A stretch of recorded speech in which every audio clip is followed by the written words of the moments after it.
ഒരുപാട് തവണ ആലോചിച്ചു വീഡിയോ ചെയ്യണോ എന്തായാലും. അപ്പം ചെയ്യണമെന്ന് തോന്നി. ഇപ്പം ഡെയിലി ഇത് തന്നെ. ഇന്നത്തെ മാതൃഭൂമി പത്രം എടുത്താൽ അറിയാം, ഫ്രണ്ട് പേജിൽ ഇത് തന്നെ ന്യൂസ്, പലതരം ന്യൂസുകളാണ്. ഈ ഇപ്പോൾ നടക്കുന്ന വയലൻസും അതിനൊക്കെ തന്നെ ക്രൈംസും ഉണ്ടാകുന്ന ഒരുപാട് ന്യൂസുകൾ ഫ്രണ്ട് പേജിൽ, അതും ഈ യങ്സ്റ്റേഴ്സ് ഉൾപ്പെട്ടുള്ള വയലൻസ് ക്രൈംസ്. ഇപ്പം 1-2 ദിവസം കൊണ്ട് നിങ്ങൾക്ക് ഈ വാർത്തകളിലും ന്യൂസ് പേപ്പറിലൊക്കെ വായിക്കുന്നതാണ്.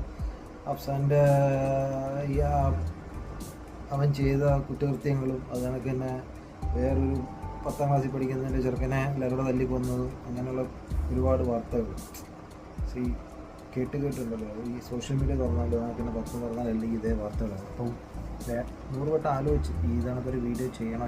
എന്നാലും മനസ്സനുവദിക്കുന്നില്ല ചെയ്യാതിരിക്കാൻ. എന്നാലും എൻ്റെ മനസ്സിലുള്ള കാര്യങ്ങൾ എനിക്ക് പറയണമെന്ന് തോന്നി.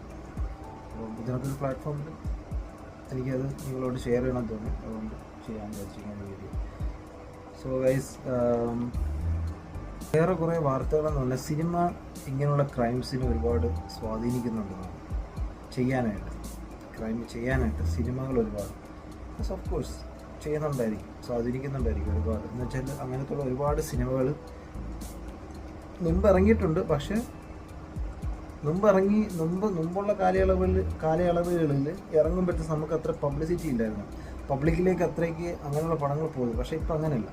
ഇപ്പോൾ ഒരു പടത്തിൻ്റെ ഒരു സെക്കൻഡ് ഷോട്ടായാലും നമുക്ക് എപ്പോഴും നമുക്ക് സോഷ്യൽ മീഡിയയിൽ നമുക്കത് കിട്ടും. സോ അപ്പം അതുകൊണ്ട് ഇപ്പോഴത്തെ സിനിമകളും ഒരുപാട് സ്വാധീനിക്കുന്നുണ്ട്. ഇപ്പോഴത്തെ ക്രൈംസുമായിട്ട് ഒരുപാട് ബന്ധമുണ്ടെന്ന് തന്നെ പറയാം. ഫോർ എക്സാമ്പിൾ കില്ലെന്ന് പറഞ്ഞൊരു മൂവി ഈ ഇടയ്ക്ക് റിലീസായിട്ടുണ്ട് ഹിന്ദിയിലേക്ക്. അത് ഭയങ്കര ഹിറ്റും കാര്യങ്ങളൊക്കെ ആയിരുന്നു. അപ്പം അത് കഴിഞ്ഞിട്ട് മലയാളത്തിൽ വയലൻസ് കുറേ ഇപ്പോൾ നടക്കുന്ന എല്ലാ സിനിമകളിലും അല്ലെങ്കിൽ ഇപ്പോൾ നടക്കുന്ന എല്ലാ ക്രൈമുകളും നമുക്ക് സിനിമയായിട്ട് ബന്ധം ഇല്ലെന്ന് തർപ്പിച്ച് പറയാൻ പറ്റില്ല, ഉണ്ട്.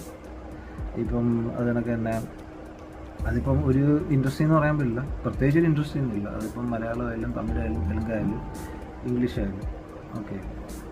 ഇപ്പം കുറച്ച് നാളത്തെ മലയാള സിനിമ എടുത്തു കഴിഞ്ഞാൽ അതിനകത്ത് ഫുള്ളായിട്ട് ക്രൈമാണ് കൂടുതൽ.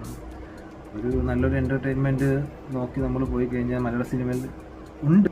എന്നാലും അതിനോടൊപ്പം തന്നെ ക്രൈം സീൻസ് അല്ലെങ്കിൽ ഈ വയലൻസ് ഒരുപാട് ഉൾപ്പെടുത്തിയിട്ടുള്ള മൂവീസിന് മുൻതൂക്കം നൽകിയിട്ടുള്ള ഒരുപാട് മൂവീസാണ് കൂടുതൽ ഇറങ്ങുന്നത്. കഴിഞ്ഞാൽ ഇപ്പോൾ നടക്കുന്ന ക്രൈംസ് ചെയ്യുന്ന ആൾക്കാർ കില്ലേഴ്സിന് വേറെ മീഡിയസില്ല. ഓക്കെ, ഫോർ എക്സാമ്പിൾ നമ്മൾ ദൃശ്യ സിനിമ കണ്ടാണ്. ദൃശ്യ സിനിമയിൽ കണ്ടപ്പോൾ അങ്ങനെ ഒരു ഐഡിയ റൈറ്ററിൻ്റെ മൈൻഡിലുണ്ടായത് അതിനൊക്കെ ഒരുപാട് ക്രൈംസ് പിന്നെ ഉണ്ടാവുമെന്നൊക്കെ നമ്മൾ ന്യൂസ് വായിച്ചതാണ്. അതൊക്കെ തന്നെ നമുക്ക് നമ്മുടെ മുന്നിൽ ഏറ്റവും അക്സസിബിൾ ആയിട്ടുള്ളൊരു മീഡിയയാണ് സിനിമ. അപ്പം സിനിമയിൽ നിന്നായിരിക്കും ഇങ്ങനൊരു ഐഡിയ കിട്ടും. ഇപ്പം ഐസ് ഉണ്ടല്ലോ, ഐസ് ഈ വാട്ടർ നമ്മൾ ഫ്രീസറിൽ വെച്ചിട്ട് ഐസിൻ്റെ ഷേപ്പിൽ നമ്മൾ നൈഫാക്കിയിട്ട് കത്തി ഉപയോഗിച്ചിട്ട് ആൾക്കാരെ കൊലപ്പെടുത്തുക. എന്ന് വെച്ച് കഴിഞ്ഞാൽ നമ്മൾ ഐസ് മാറിക്കഴിഞ്ഞ് കഴിഞ്ഞാൽ പിന്നെ വെള്ളമായി കഴിഞ്ഞാൽ പിന്നെ എൻ്റെ വെപ്പൺ നമുക്ക് ഐഡൻറ്റിഫൈ ചെയ്യാൻ പറ്റില്ല. കില്ലറിനെ നമുക്ക് പിടിക്കാൻ പറ്റില്ല. വെപ്പണില്ല, കില്ലറിനെ പിടിക്കാനും പാടാണ്. അത് ഒരുപാട് ഇൻഫ്ലുവൻസ് ചെയ്യും ഇങ്ങനെയുള്ള കില്ലേഴ്സിന്, ഇങ്ങനെയുള്ള കുറ്റകൃത്യങ്ങൾ ചെയ്യാൻ ഇൻഫ്ലുവൻസ് ചെയ്യും. അപ്പം അങ്ങനെയൊക്കെ ഒരുവിധം കുറയ്ക്കുക എന്നാണ് എൻ്റെ സ്വകാര്യമായ ഒരു അഭിപ്രായം. അത് ചിലർക്ക് തെറ്റായിട്ട് വെക്കുക. നാളെ ഏതെങ്കിലും ഒരു ഫാൻസുകാരോ അല്ലെങ്കിൽ ഈ പറഞ്ഞ കണക്ക് സിനിമയിലെ ആരെങ്കിലും നടൻ്റെ ഫാൻസുകാരോ അല്ലെങ്കിൽ സംവിധായകൻ്റെ ഫാൻസുകാരൊക്കെ വിളിച്ച് നമുക്ക് തരികയോ ഒക്കെ പറയുന്നതായിരിക്കും. പക്ഷേ അതിലൊന്നും വലിയ വിഷയമൊന്നുമില്ല. എനിക്ക് തോന്നിയ കാര്യം ഞാൻ പറയും. അതിപ്പം അത് ഫേസ് ചെയ്യാൻ നമ്മൾ തയ്യാറാണ്. അതൊന്നും കുഴപ്പമൊന്നുമില്ല. കേട്ട് മതിയാണ്. അത് ഈ ഡെയിലി ഇത് തന്നെ ടി വിയിലായാലും അവനെ കൊന്നു, ഇവനെ കൊന്നു, അവനെ തല്ലി കൊന്നു, ഇവനെ തല്ലി കൊന്നു, പട്ടിയും പൂച്ചകളൊക്കെ കൊല്ലുന്ന മാതിരി ഇപ്പോൾ മനുഷ്യന്മാരെ തല്ലി കൊല്ലുന്നത്. അത് ഇപ്പോൾ കൂടുതലായിട്ട് മൈനേഴ്സാണ് ക്രൈംസ് ഇൻവോൾവ് ആയിരിക്കുന്നത്. അപ്പം നമ്മൾ അങ്ങനെയുള്ള വയലൻസുകൾ മാക്സിമം സിനിമകളിൽ കുറയ്ക്കണം എന്നാണ് എൻ്റെ ഒരു അഭിപ്രായം. ഞാൻ പറഞ്ഞതേ ഉള്ളൂ.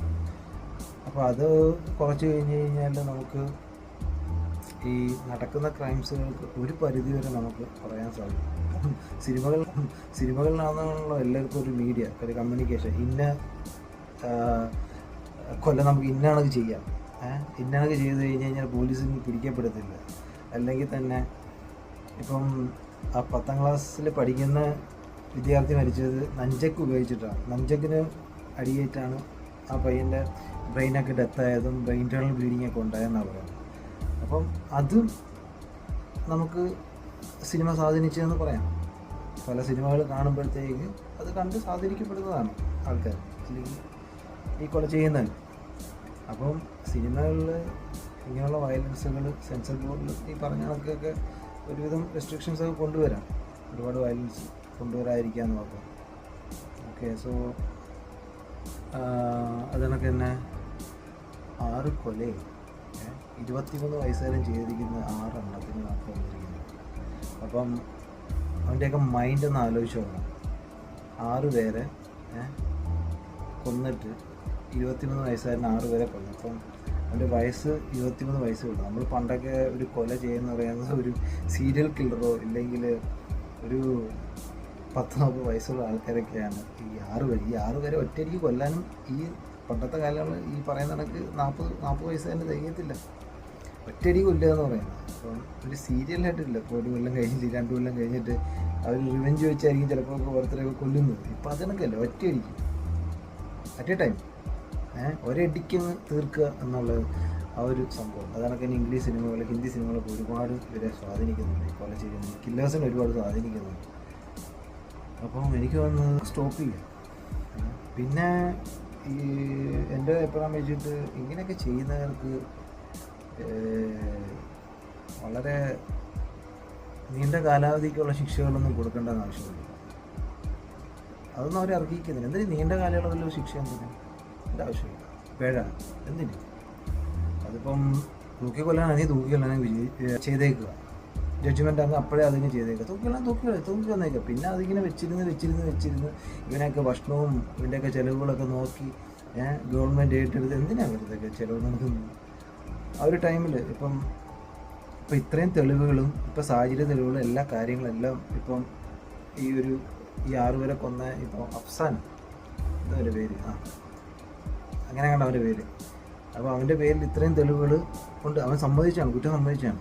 അപ്പം ഈ കുറ്റസമ്മതം നടത്തിയവന് ഇനി അധികം താമസിക്കാതെ ഒരു വലിയൊരു വിചാരണയ്ക്ക് പോകാതെ ഒരേ ടൈമിൽ ഫസ്റ്റ് കേസിലെടുക്കുക, തൂക്കി കൊല്ലാനെ വിളിച്ചേക്കുക. വേറെ ഒന്നും ഇല്ല അതിനകത്ത്.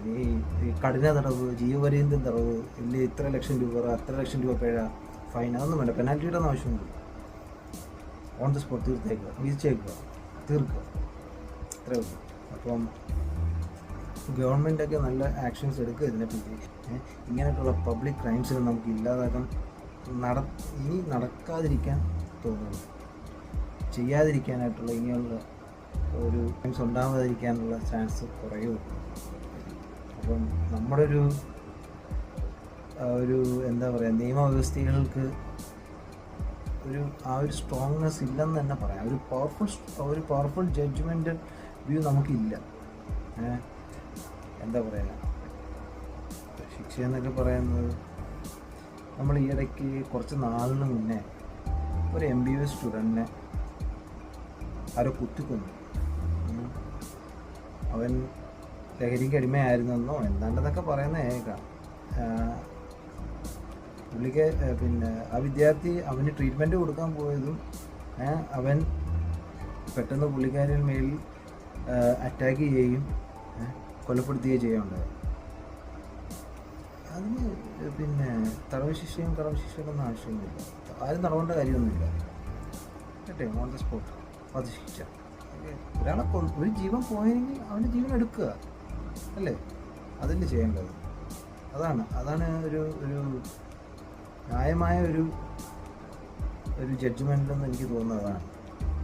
ഒരാളുടെ ജീവൻ എടുത്തു, ഒരാളുടെ ജീവൻ പോയി, അതിന് പകരം ഒരാളുടെ ജീവൻ എടുക്കുക, അത് തന്നെ ന്യായമായൊരു ജഡ്ജ്മെൻ്റ് എനിക്ക് തോന്നുന്നത്.